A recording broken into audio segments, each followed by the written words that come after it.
하나투자증권과 3프로TV가 함께 만드는 디지털 자산 분석의 기준 크립토 플러스 시작합니다. 저는 서동주입니다. 네, 안녕하세요. 김동환입니다. 네. 오늘 대표님 너무 멋있으시네요. 오늘 이제 오전에 제가 다른 데서 방송을 하고 와야 돼가지고 그렇죠. 가니까는 앉으라고 한 다음에 막 발라주시고 머리도 하시더라고요. 해주시고. 네. 그러다 보니까 오늘 또 이제 변호사님에게 누가 되지 않나. 누가 된 적이 단 한 번도 없습니다. 말을 또 네. 절었네요. 죄송합니다. 진심이었는데 진심인 왜 것 절어요? 같은데 이거 거짓말인 것 같은데. 네. 진심인데 아쉽네요. 세수 좀 잘하고 오지 맨날 생각하셨던 것 같습니다. 네. 알겠습니다. 오늘은 네. 또 저랑 비슷하게 내추럴한 분위기를 좋아하시는 이 박상혁 편집장님 나와 계십니다. 안녕하십니까? 안녕하세요. 네, 편집장님. 안녕하세요. 네. 요즘 표정이 너무 밝아서 좋습니다. 네. 네. 늘 밝으시지만 네, 아무래도 장이 좀 좋아지다 보니까 네. 좀 더 밝아지게 되는 것 같습니다. 네. 그렇습니다. 자, 지금 이번 주가 사실 굉장히 변동성이 큰 죽음의 주다. 뭐 이런 얘기를 맞아요. 저희가 월요일부터 쭉 드리고 있는데 뭐 벌써 한 절반 지나갔습니다. 네, 지금 수요일이니까 절반 정도 지나갔는데요. 일단 이번 주 들어서 좀 변동성이 확실히 큰 것 같습니다. 위아래로.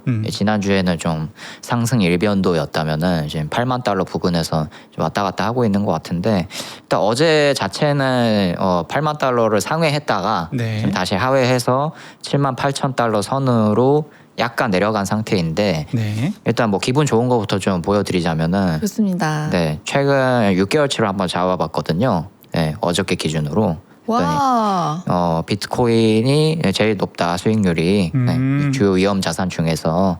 그래서 물론 이제 이런 얘기도 나오시더라고요. 제가 어저께 이거를 저희 매체에서 기사로 냈는데 네. 냈을 때 야 이거 비트코인한테 너무 좋은 쪽으로 기간을 잡아준 거 아니냐. 예, 다른 기간으로 하면 달라지는 거 아니냐. 예, 맞습니다. 맞는데 일단 인정. 네. 기분 좋으시라고 일단 하나 갖고 와 봤고요. 근데 네. 또 하나 주목해야 될 점은 일단 왜 최근에 비트코인이 이렇게 올랐나라고 봤을 때 역시나 이 주식과 이 비트코인의 상관관계가 역으로 지금 가고 있다는 게 되게 중요한 것 같은데요. 네. 어저께 증시 포인트도 같은 맥락에서 좀 이어진 것 같습니다. 예, 어제 약간 올랐잖아요. 네. 미국 네. 증시가 왜 올랐냐라고 하면 처음에 이 국제유가 하락 이슈가 있었고요. 일단 미국하고 이란 이슈가 생각보다 좀 잘 풀릴 거다라는 그런 기대감이 약간 조성이 되면서 약간 국제유가가 소폭 하락을 했고요. 거기에 이제 그 다음에 나온 게 미국 국채금리가 또 하락을 했거든요. 네. 그래서 이게 왜 국채금리가 어떤 국면으로 하락을 했냐 네. 이게 또 중요한데 국제 유가가 하락한 뒤에 국채금리가 하락을 했다는 거는 인플레이션 압력이 완화가 되고 그러면은 연준의 금리 동결 내지 인하 압력이 높아진다라는 거는 인플레이션 완화에 따른 국채금리 인하는 건전한 국채금리 인하다. 이게 좀 중요한 것 같습니다. 그래서 증시는 올랐고 반대로 비트코인을 최근에 이 달러 헤지 포지션으로 좀 자리를 잡았죠. 그러다 보니까 같은 시각에 비트코인 내려가는 모습을 보였다. 이게 좀 포인트인 것 같고요. 이제 또 하나 또 보셔야 될 거는 이 증시가 오르긴 했는데 또 많이 오르지는 못했습니다. 네. 1% 미만으로 주요 지수가 올랐거든요. 네. 그래서 이 전문가들이 지적하는 거는 국채 금리가 하락한 건 좋은데 이 어저께 8월 컨퍼런스 보드에서 소비자 신뢰 지수 나온 걸 보니까 89.4가 나왔다. 네. 그래서 전월 90.2 대비 하회를 했다라는 거는 소비가 둔화됐다는 거거든요. 그러면 네. 또 이 경기가 좀 둔화되는 게 아니냐 이런 우려가 나오면서 이 증시가 상승을 하긴 했지만 많이 상승을 못했다. 그리고 반대로 비트코인도 원래 이 국채금리의 하락한 만큼을 보면은 더 하락했을 수도 있는데 네. 이런 또 소비 이슈 같은 게 있기 때문에 이 하락률이 또 비트코인은 크지 않았다. 이런 또 지적들이 나오고 있는 것 같습니다. 네. 네. 일단은 유가가 많이 내렸죠. 어제 뉴스는 사실 명확한 게 네. 파키스탄의 육군 참모 총장이 네. 어제와 그제 양일에 걸쳐서 이 이란에 가서 주요한 인물들을 다 만났는데 그래서 6월 달에 우리가 생각을 했었던 그 휴전 틀 안으로 다시 들어가자. 네. 이런 얘기를 했을 때 오케이 좋다. 의외로 이란에서 이렇게 얘기를 했고 다만 조건이 있다. 그러면 네. 미국도 진지하게 이 틀 안으로 들어와야 된다. 이 얘기는 이제 지금 봉쇄하고 있는 거 풀고 그렇죠. 제재 2차 제재 뭐 추가하겠다라고 했던 거 이제 철회하라는 얘기죠. 네. 그래서 사실은 호재는 호재인데 이게 상방이 정해져 있는 호재. 그러니까 미국이 이걸 하겠느냐 이 이슈가 이제 하나가 있는 것이고, 그래서 그거에 비하면 유가는 좀 많이 떨어졌습니다.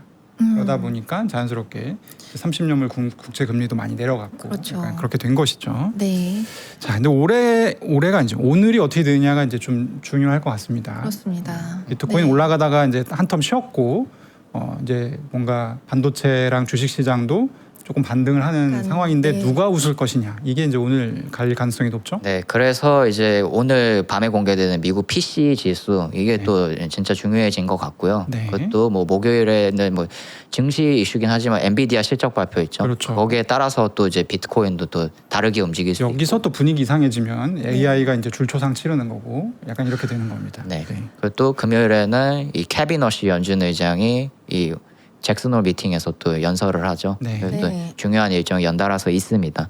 그리고 또 어제 하나 또 시장에서 화제가 된 게 있는데요. 드러켄 밀러 또 전설적인 투자자가 이 WSJ 기고글을 하나 올렸는데 네. 뭐 채권 시장에 뭐 이야기하도록 둬야 된다라는 주제로 뭐 이런 기고글을 냈어요. 근데 이 기고글이 마치 이 베센트 재무장관을 나무라는 듯한 취지의 오. 글이었거든요. 네. 이 지금 재무부가 국채 바이백을 지금 하려고 하고 있는데 발표를 이미 했고 9월에 할 예정인데 네. 요거 이런 식으로 하면 안 된다. 이 재정 적자를 해소하는 쪽으로 가야지 건전한 이 상승이 건전한 국채 금리 하락이 일어나지. 정부가 이런 식으로 국채 시장에 인위적으로 개입해서는 안 된다. 이런 취지의 글을 올렸는데 이게 또 더 화제가 된 이유는요. 네. 네. 드러켄 밀러가 거의 그 베센트 재무장관 멘토 정도로 알려져 그렇죠. 있거든요. 특수 관계죠. 네, 거의 선생님과 제자 같은. 맞습니다. 스승과 제자 같은 사이로 잘 알려져 있는데 네. 이 마치 스승이 제자를 나무라는 듯이 또 그러니까요. 얘기를 하니까 또 굉장히 얘기가 많았습니다. 그래서 또 한켠에서는 또 이런 얘기가 나오기도 했습니다. 이게 또 오피셜은 아니고 썰인데 이 드러켄 밀러하고 베센트 재무장관이 사전에 입을 맞추고 이런 기고글을 올린 거다라는 얘기까지 나왔거든요. 아, 너는 이런 얘기해, 나는 이런 얘기 할게. 그래서 한번 시장을 잘 이끌어 가보자. 이런 건가요? 맞습니다. 왜냐하면 지금 국채 바이백도 하고 정부 지출을 많이 내야 되는 상황인데 이 드러켄 밀러가 정부 지출을 줄이는 쪽으로 가야 된다, 적자 해소하는 쪽으로 가야 된다라고 하면은 또 베센트 재무장관이 나중에 좀 잘못됐을 시에 이 어떤 명분을 지금 드러켄 밀러가 제공을 해준 거니까 지출 좀 축소하는 방안을 내놓겠습니다. 이런 식으로 또 할 수도 있다. 라는 또 뭐 그런 썰이 나오기도 했는데 네. 뭐 일단 근본적인 원인은 드러켄 밀러가 그런 썰을 제쳐두고 이런 기고글을 올린 이유는 아무래도 미 국가 부채가 너무나도 급격하게 오르고 있다. 특히 2008년 금융위기 이후에 양적 완화 시대가 도래를 하면서 굉장히 급격하게 지금 움직이고 있는 모습을 보이고 있거든요. 그래서 최근에는 국가 부채가 40조 달러를 넘어섰다라는 게 또 화제가 되기도 했었죠. 그러면서 이 드러켄 밀러가 했던 게 이 전설적인 투자자분들은 드러켄 밀러뿐만 아니라 우리 며칠 전에 말씀드린 레이 달리오 이런 사람들만 봐도 역사적인 근거에 기반을 해서 네. 현재 상황을 이렇게 분석을 하는 그런 설명을 즐겨 하시는데 이 드러켄 밀러도 여기 나와 있는 번호 중에 4번 사례를 들면서 지금의 상황이 좀 비슷하다. 그래서 이 재무부하고 연준이 지나치게 이 채권 시장에 개입해서는 안 된다 이런 얘기를 했거든요. 그래서 네. 미국이 4번에 미국이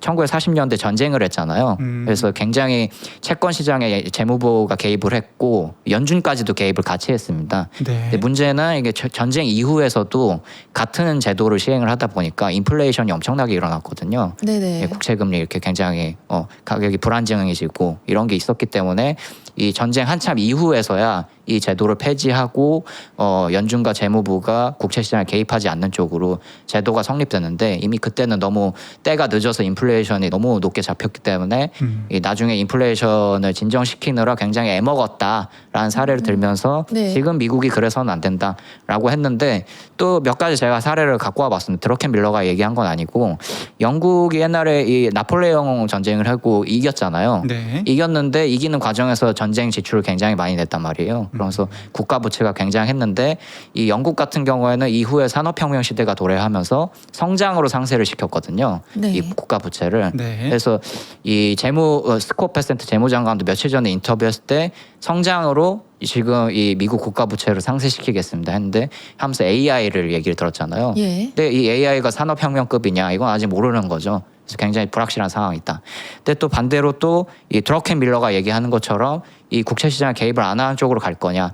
그렇게 보기에는 또 이 트럼프 대통령 이 행정부 2기 이 지금 지지율이 얼마 정도 되냐. 이 로이터하고 입소스가 분석을 했는데 네. 지금 2기 행정부 출범 이래로 지지율이 최하다. 가장 낮은 네. 3%군요. 이런 상황에서 중간 선거를 얼마 안 앞두고 있잖아요. 네. 그러다 보니까 스콧 베센트 재무장관이 과연 국채 바이백이나 재정 지출 축소를 이렇게 취소를 할 거냐, 바이백을 취소하고 지출을 축소할 거냐, 하기 어려울 것 같다. 이렇게 정부 지지율이 낮은 상태에서는 적어도 네. 중간 선거 전까지는 이런 얘기가 나오면서 바이백은 지금 어떤 방식으로든지 간에 9월에 할 것 같다라는 게 전문가들의 일단 지배적인 의견이고요. 네. 그래서 여기서 또 하나 경우의 수를 하나 갖고 와봤습니다. 시나리오가 4개가 있네요. 네, 그래서 바이백을 일단 한다는 전제하에 9월에 물론 이제 여기에 며칠 전에 TGA까지 얘기 나오긴 했는데 일단 네. 재무부에서는 TGA는 검토만 하는 거지 아직 확정은 아니다라는 입장을 내긴 했습니다.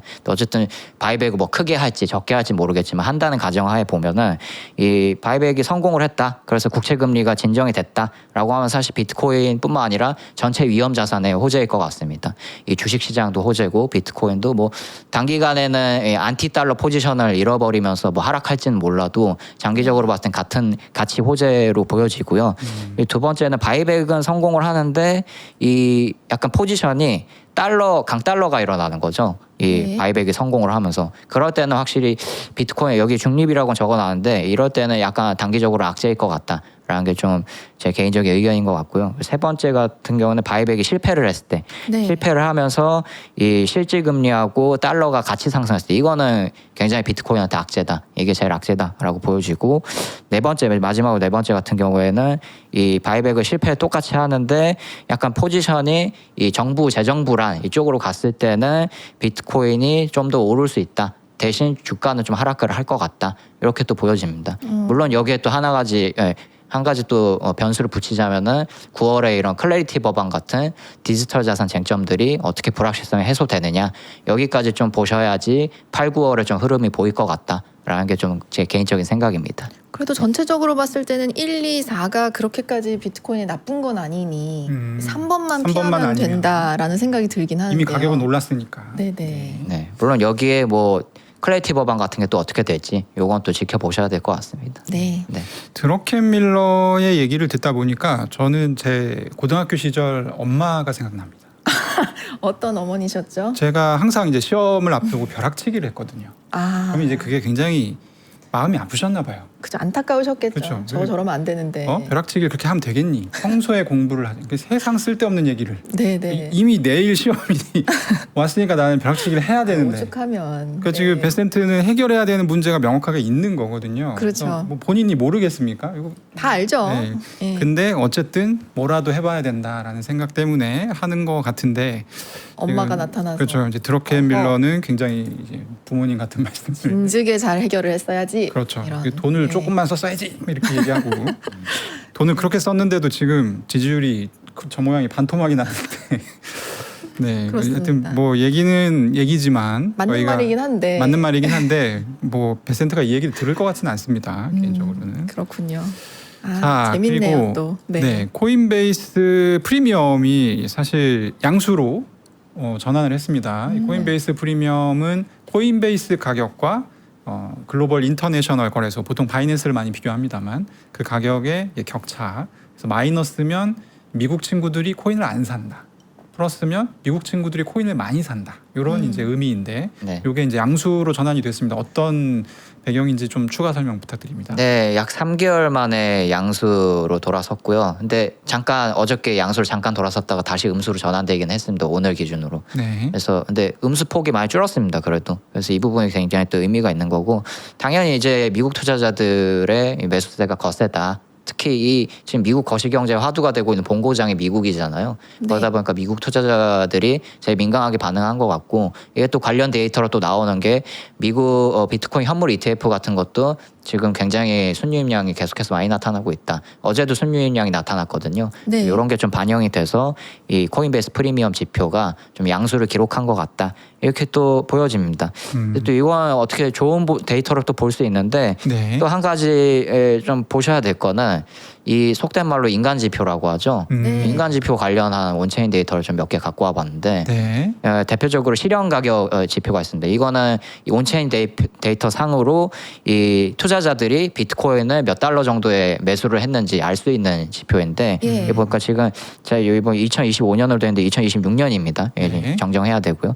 그 상태에서 봤을 때 가장 지금 실현 가격이 높은 구간에 있는 게 8만 달러에서 9만 달러 사이다. 그래서 이런 지표로 봤을 때는 어저께 8만 달러 상회했다가 내려간 것도 맞아. 네. 어떻게 보면은 저항선에 좀 부딪혀서일 수도 있다. 또 기술적으로 또 이렇게 또 볼 수도 있을 것 같습니다.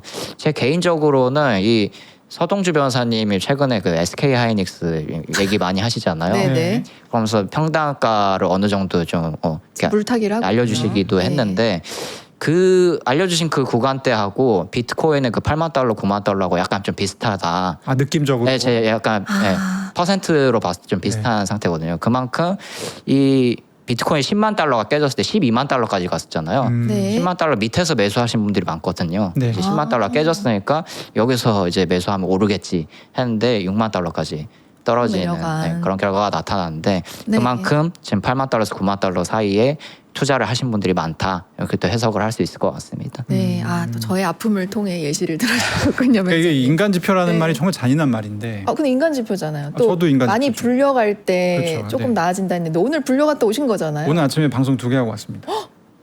여러분. 이게 지금 오늘 3번째 방송인데. 네. 이거는 또 좋은 소식이네요. 디지털 자산 투자자분들에게. 좋을 수 있는 소식인데 네. 사실 왜 저를 불렀겠습니까? 왜? 비트코인 가격이 오르니까 부른 네. 거거든요. 그렇죠. 그러니까 그만큼 또 내려갈 가능성이 있다는 거죠. 아니 언제는 많이 부르기 시작하면은 네. 이제 오르는 거라고 하셨잖아요. 아 근데 너무 많이 부르면 또 내려갑니다. 적당히 불러. 적당히 불러야 돼요. 여러분 적당히 불러주세요. 네, 저희 대표님을. 적당히 불러야 되는데 네. 어쨌든 지금 이제 좀 여러 가지로 시장이 좀 과열된 거 아니냐라고 하는 그런 얘기들은 정말 많이 나오고 있어요. 네. 이 주에 거의 25%가 올라가다 보니까 그렇죠. 그런 얘기들이 많이 나오고 있고 네. 사실 8만에서 9만 달러의 사람이 저렇게 많다. 우리도 기차도 사람 네네. 너무 많이 타면 안 가거든요. 그렇죠. 똑같아요. 비트코인도 이익을 보는 사람이 저렇게 많으면 계속 이게 올라가나? 그러니까 결국에 누가 사줘야 올라가는 건데 그렇죠. 이익을 보고 있는 사람은 더 이상 사주지 않는단 말이에요. 그렇죠. 이제 기다리는 거죠. 기다리는 거죠. 네. 네. 그런 이슈가 좀 있습니다. 그래서 그렇군요. 뭐 저희가 방송에서 언급할 정도로 아주 뭔가 이렇게 논리가 탄탄하다든지 이런 거랑 거리가 좀 있지만 어쨌든 수급 이슈이기 때문에 그렇죠. 투자하시는 분들 입장에서는 알고 계시면 좋을 것 같다라는 얘기를 할 수가 있겠고요. 저는 어제 오늘 굉장히 많이 들었던 질문이 이것도 뭐죠? 약간 징후적인 건데 비트코인 사요? 스트래티지 사요라는 질문을 10개 이상 들었습니다. 그럼 뭐라고 대답하셨나요? 그러면 이제 그런 질문을 한다니 이것은 좀 위험하네요라는 보통 반응인데 네, 왜냐하면 보통 이 질문 왜 하냐면 네. 지금까지의 상승을 이제 못 드신 분들이 보통 상승률 자체는 스트래티지가 높거든요. 그렇죠. 그래서 예, 최근에 비트코인을 사느니 네. 레버리지 효과가 있는 스트래티지를 사는 게 더 좋지 않을까요? 이런 취지의 질문이에요. 스트래티지의 MSTR을 사겠다. 그렇죠. 그 얘기인 네, 거죠. MSTR 주식을 사는 게 좋지 않겠느냐. 뭐 최근에 약간 많이 올랐으니까 20몇 % 올랐. 그렇죠. 이제 이것도 한 20% 올랐는데 사실 비트코인에 비해서는 조금 오른 겁니다. 그렇죠. 이게 이제 장이 좋을 때는 거의 2~3배 곱하기가 되는 거고 장이 안 좋을 때도 1.2배는 오르는데 거의 비슷하게 올랐다는 거는 네. 상승 여력이 좀 있다는 거거든요. 그래서 이제 질문을 많이 주시는데 이것도 가격을 한번 좀 톱해볼 필요가 있죠. 네, 그래서 이 비트코인이나 이런 주요 디지털 자산이 오르다 보니까 네. 이 디지털 자산을 매입하는 DAT 기업들의 주가들도 굉장히 올랐는데요. 스트래티지 같은 경우는 일주일 전 대비 26.3% 올랐고요. 메타플래닛은 49.3%. 일본 비트코인 DAT 기업 중에서 제일 큰 기업입니다. 메타플래닛은. 그리고 비트마인은 이더리움 최대 DAT 기업이죠. 예, 그래서 지금 일주일 전 대비 32% 올랐다. 이렇게 또 확인이 되고 있습니다. 근데 또 항상 말씀드렸던 것처럼 이 DAT 기업 같은 경우는 일주일 전 대비, 한 달 전 대비했을 때는 많이 올랐는데 1년 전 대비했을 때는 세 기업 다 지금 마이너스 60% 정도거든요. 여전히 아. 일주일 전 대비 많이 오르긴 했지만 1년치로 봤을 때는 아직 많이 부족한 상황이다. 그리고 과거보다 DAT 기업이 약간 제약이 있을 수 있는 점은 지금 위에 지금 매물대가 형성되어 있는 분들이 많거든요. 그렇죠. 과거에는 DAT 기업이 내러티브가 처음 생겼기 때문에 신규 매수가 많았다면은 네. 지금은 똑같은 가격대로 회복하려면은 조금 더 많은 에너지가 필요하다. 이런 좀 제약들은 있는 것 같습니다. 근데 디지털 자산이 계속 오를수록 이런 DAT 기업들의 기업 가치도 올라가는 거니까 그렇죠. 앞으로 또 디지털 자산 가격에 따라서 DAT 기업 가격도 더 오를 가능성이 있다. 이 정도로 좀 확인하시면 될 것 같습니다. 그러면 뭐 편집장님께서는 둘 중에 어떤 선택을 해야 된다 이런 주변 인물들이 댓글에도 지금 있다면 그런 질문이 많네요. 네, 뭐라고 해야 될까요? 일단 이- 대표님은 그건 그 자체가 되게 위험한 질문이다라고 대답을 하신 거고. 아주 제 개인적인 견해지만 10만 달러 비트코인이 이렇게 지금 매물달 8만 달러, 9만 달러 얘기를 했잖아요. 네.